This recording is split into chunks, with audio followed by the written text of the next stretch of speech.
Bonjour et bienvenue. Aujourd'hui, on plonge dans l'univers des fêtes populaires en France. On a quelques notes, des articles sous les yeux.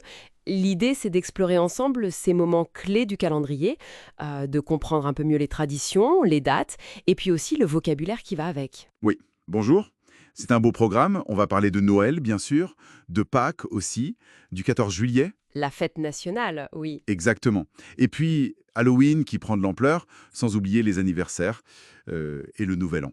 Ce qui est intéressant, je trouve, c'est de voir comment toutes ces fêtes dessinent un portrait assez riche de la culture française, entre ce qui est très ancré et ce qui est plus nouveau, disons. Alors, commençons peut-être par le plus emblématique. Noël, le 25 décembre, on pense tout de suite au sapin, aux lumières, aux guirlandes. Oui, c'est ça.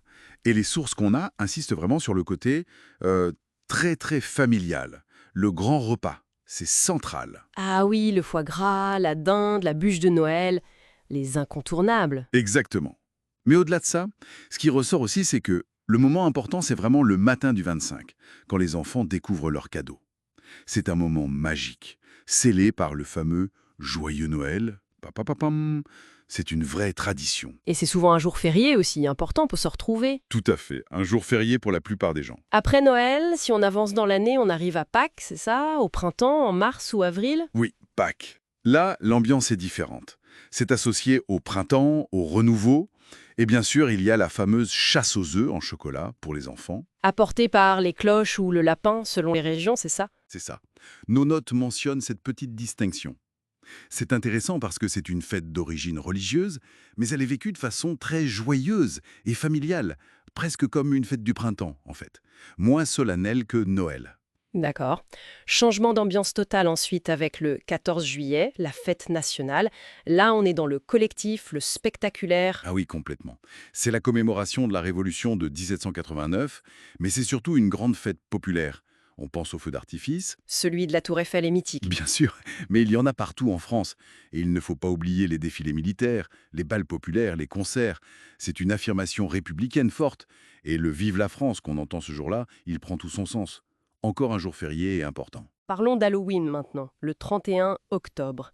Nos sources disent que c'est de plus en plus populaire, surtout chez les jeunes. Qu'est-ce que ça signifie au juste? C'est un exemple assez fascinant d'une fête importée qui s'est bien implantée, quoi.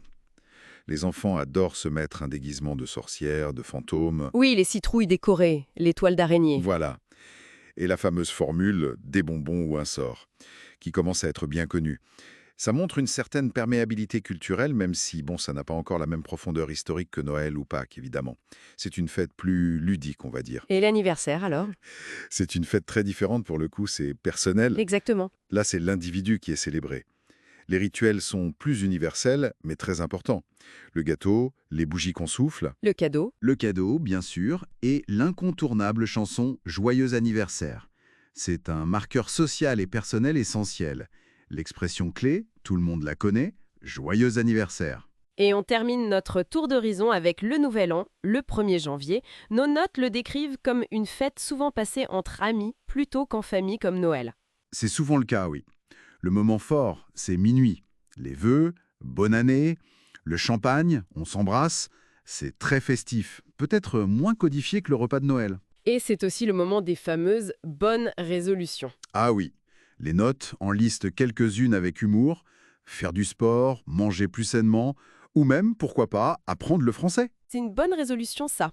Au passage, on a utilisé pas mal de mots spécifiques. Une fête, un jour férié, un feu d'artifice, un gâteau, une bougie, un cadeau, un déguisement, une tradition, le sapin, les chocolats.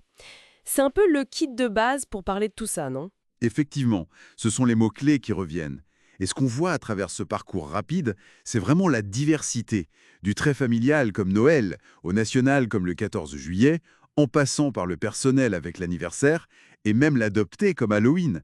Chaque fête a vraiment sa couleur. Et pour finir, justement, cette mention de la popularité croissante d'Halloween, ça m'interpelle un peu.